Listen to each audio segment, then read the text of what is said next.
My name is Emily. I am 26 years old and I work as a financial analyst. This story begins on a freezing November evening. The air was so cold you could see your breath hanging white like smoke. I was sitting in a small cafe just outside the Columbia University campus in New York. I held a cup of coffee in my hands that had long gone stone cold. My eyes were locked on the street outside through the cafe's glass window. Across the street stood my older sister, Chloe. This was the same Chloe who my parents believed was counting her final days on Earth. But at that moment, standing on that street, she didn't look sick by any stretch of the imagination.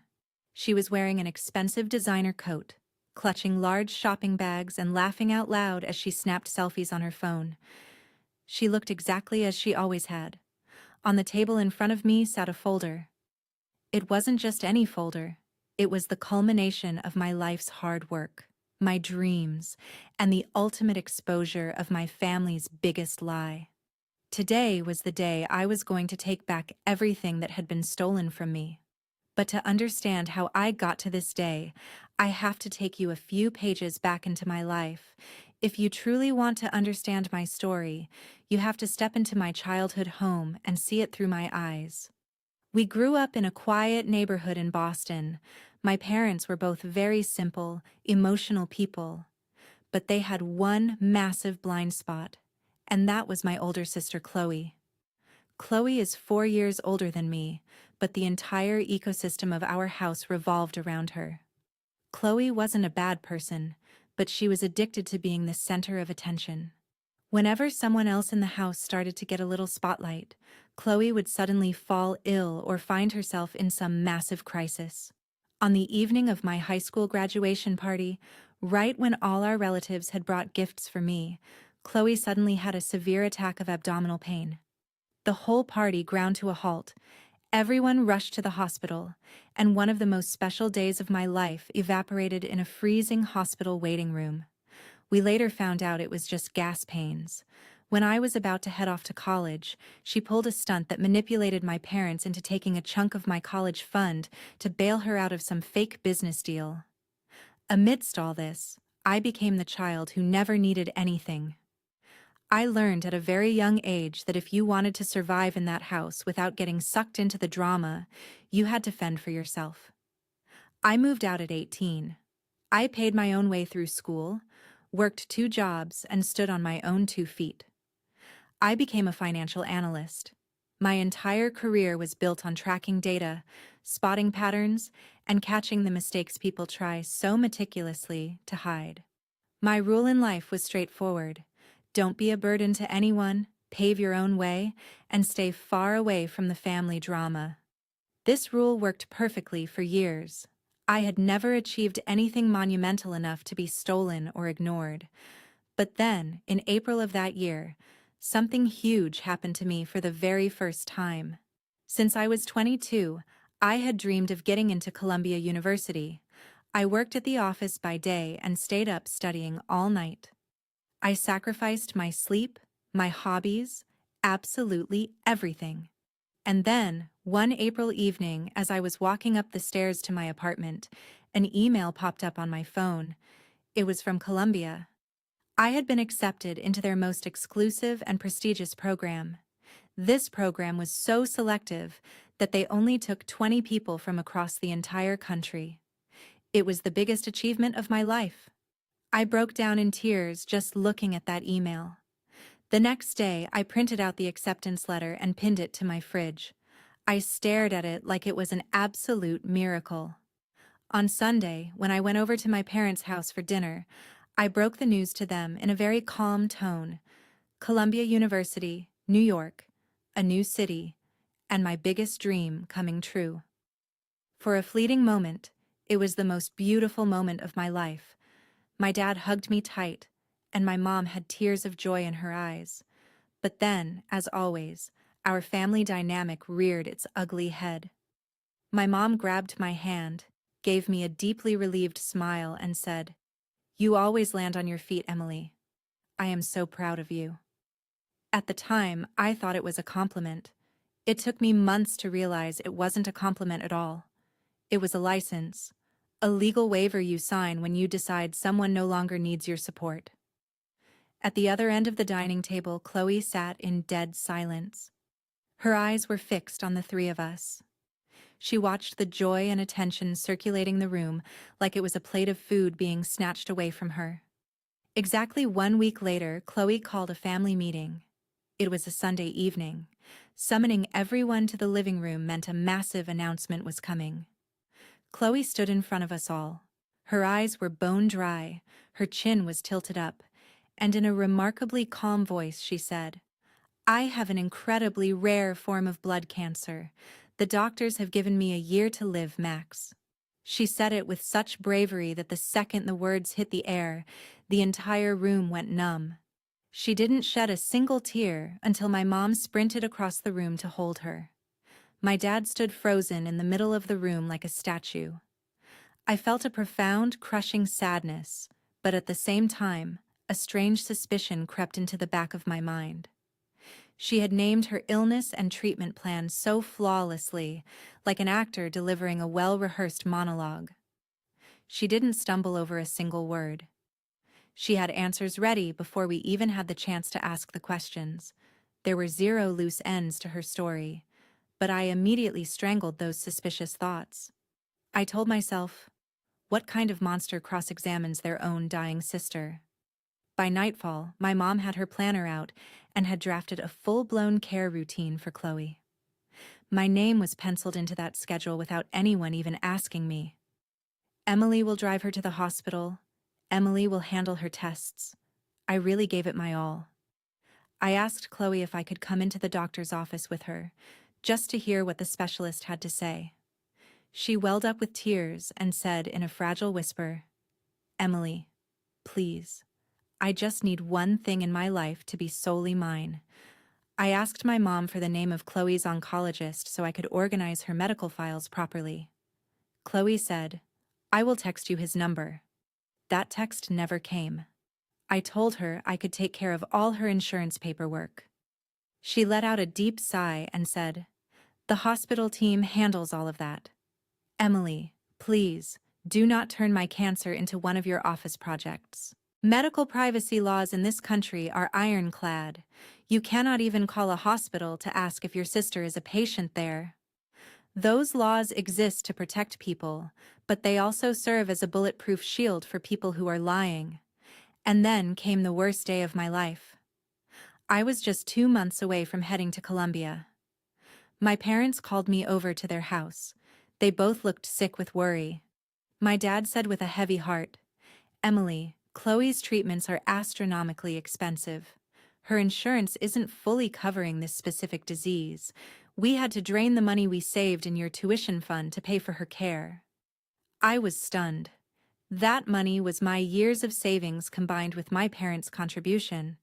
Without it, I couldn't afford to live and study in a place like New York. But the story didn't end there. My mom looked at me and said, "And Emily, Chloe has one dying wish. She has always wanted to live in New York near the Columbia campus. We spoke to the director of your program.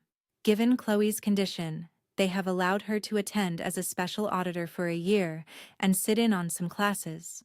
But for this to happen, you have to defer your enrollment for a year because we cannot afford to send both of you." A high-pitched ringing started in my ears. My sister wasn't just taking my money. She was hijacking my life, my dream, the very spot I had bled and sweat for. I looked at my mom and said, "How could you do this? That is my spot." My mom started crying and said, "Emily, you have your whole life ahead of you. You can go back any time. You always land on your feet. But Chloe only has this 1 year. Can you not give your dying sister the last bit of happiness in her life?" That was the day I realized that right and wrong meant absolutely nothing in my family. The only currency that mattered was who was bleeding the most. With a heavy heart, I called the university and requested to defer my seat for a year. I packed up my dream, that acceptance letter, everything, and shoved it into a cardboard box. The following year flew by in a blur. Chloe moved to New York. My parents were footing the bill for her apartment and all her exorbitant treatments. Every Friday after work, I would drive from Boston to New York so I could take care of her over the weekend. Chloe had shaved her head. She buzzed it all off just 2 weeks after her announcement, before any treatment had even begun. She claimed, "I want to take my hair before the cancer takes it from me." When you see a bald head, your brain believes the illness before you even have a chance to question it. My mom cut back her shifts at the hospital. My dad started working overtime. Every weekend I went to New York, I would drop her off right at the hospital doors. She was fiercely strict about me not coming inside. She would say, "Chemo takes 4 hours, and I do not want you to see me looking this weak."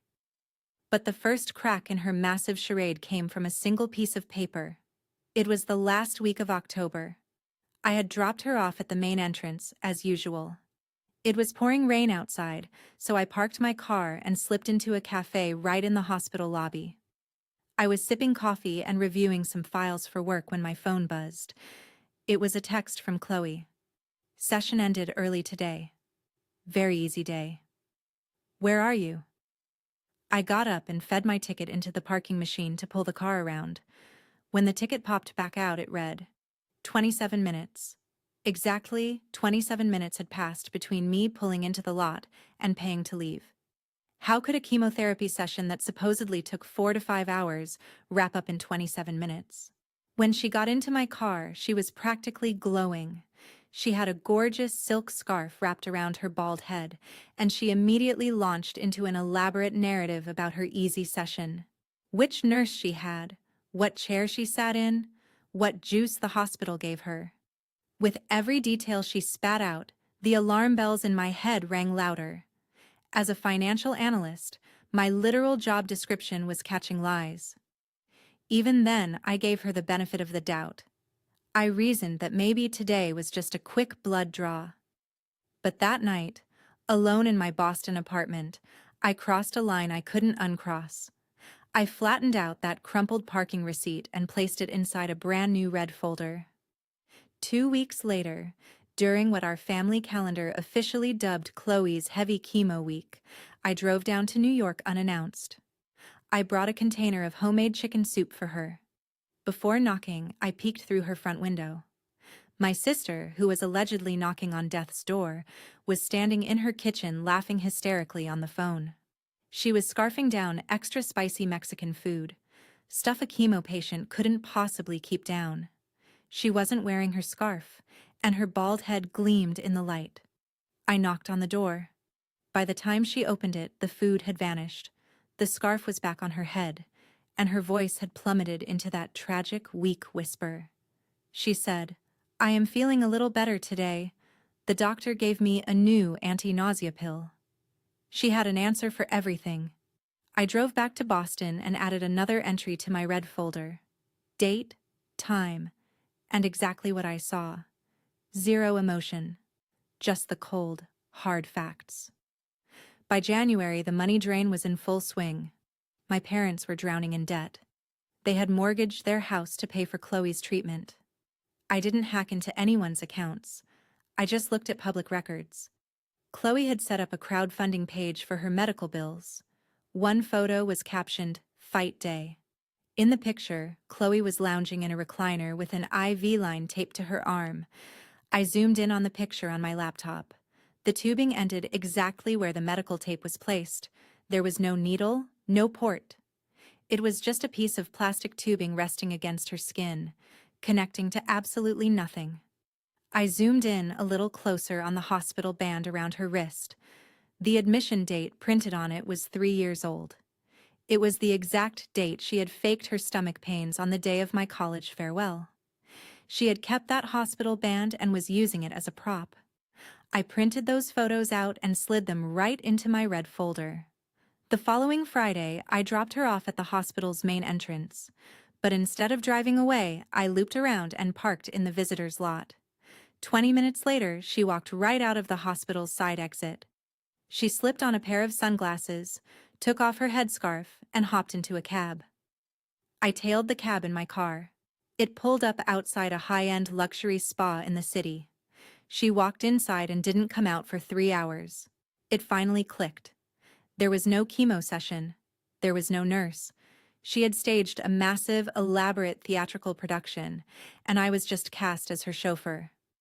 I went home and filed all my parking receipts, the photos, and the shots of her outside the spa into my folder. But I still didn't have a doctor's name.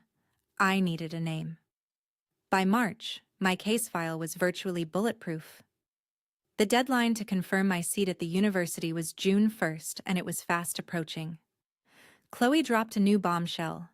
She told our parents she needed to travel to Europe for an experimental treatment, which required an astronomical amount of money. I tried talking to my dad first. I said, "Dad, she hasn't told a single soul her doctor's name in a year. Doesn't that strike you as strange?" My dad wasn't surprised in the slightest. He said in a very soft voice, "Emily, do not force your mother to choose between the two of you, because she won't choose you." He had figured it out a long time ago, but he chose to stay silent to keep the peace. I realized my silence was making me an accomplice to this massive fraud. The next Sunday, when we were all together, I asked very casually, "Mom, what is the name of Chloe's primary oncologist for the Europe paperwork?" Without batting an eye, Chloe fired back, "Dr. Corwin at the Latham Center." That night, sitting at my kitchen counter, I plugged that name into the state medical board's database. I checked every spelling variation, every county, every neighboring state. There was no oncologist named Dr. Corwin within a 100-mile radius. There was no Dr. Corwin. Period. I hit print on the screen that read, "No results found." The following evening, I drove to her apartment in New York. I placed a single parking receipt on her kitchen counter and said, "You have 48 hours to tell Mom and Dad the truth, or I will." She looked me dead in the eye and said, "In this house, the sick one always beats the smart one." She didn't use those 48 hours to come clean. She used them to escalate her lie. On Tuesday evening, she called an emergency family meeting and announced that her cancer had metastasized to her brain. My mother let out a blood-curdling scream. Chloe's eyes locked onto mine. Her message was loud and clear. Nobody cross-examines a girl with brain tumors. And then the day arrived. Thanksgiving. We were all gathered at my parents' house in Boston. A few close family friends were there too. Around the dining table, everyone was singing Chloe's praises for being so brave. My mom was weeping, holding on to Chloe's hand. Chloe was smiling back with pure, sickening innocence. Right as dinner was wrapping up, I pulled out my red folder. I set it dead center on the table. I didn't raise my voice. I didn't tremble. I laid the evidence out one by one. First, the photos outside the spa. Then the zoomed-in picture of the 3-year-old hospital band. Then the stack of parking receipts with the timestamps. And finally, the printout from the medical board proving that Dr. Corwin didn't even exist. My mom instantly looked at the papers and, like a typical nurse in denial, tried to rationalize them. Parking machines malfunction. Photos get distorted when you zoom in. My dad just sat in dead silence, his hand resting flat against the receipts. I looked right at Chloe and said in an ice-cold voice, "Name one medication you are taking for your cancer." "Just name a single pill." Chloe started shaking. She completely cracked. First came the anger, then the pathetic excuses. As every single lie died on that table, she burst into hysterical tears and screamed, "At least when I am sick, Mom actually looks at me." I watched those words hit my mother's face like a brick. My mom wrapped her arms around Chloe, looked up at me, and asked, "What have you done?" I gathered my papers and replied, "I always land on my feet, Mom, because no one in this house has ever tried to catch me when I fall." I walked out of that house, got into my car, and drove away. After that night, Chloe was actually committed for psychological treatment. She was diagnosed with factitious disorder, a condition where a person fabricates illnesses to gain sympathy and attention. My dad came clean to all the relatives and donors. He gutted his entire life savings to pay everyone back. My mom didn't speak to me for months. When she finally left me a voicemail, she said, "You ruined everything in a single evening, Emily, and it is going to take me years to fix it." But my mind was made up. I legally recovered my tuition fund. In August, I packed all my belongings and drove back down to Columbia. I had won my seat back. I had won. But the feeling of being proven right is a meal that never actually fills you up. This story isn't just about catching a liar. It is about how some relationships shatter you so deeply that the only way to piece yourself back together is to leave them behind entirely. I live in New York now. I am finishing my degree, and my life is completely drama-free. I have learned how to forgive, but my forgiveness doesn't mean prying open that broken door again. My forgiveness means I built a brand new door for myself, and I am the only one who holds the key. This was my story. A burden carried for 3 years, a quiet collection of evidence, and one final evening where I decided I was never backing down again. If someone in your family only sees you when you are breaking, I hope you build your own new door and keep the key safely in your pocket. Share this story with the person who holds everything together in your house. Let me know in the comments what you would have done if you were sitting at that dinner table. Like this video, subscribe to BookBite Studio, and I will see you next time for another true story.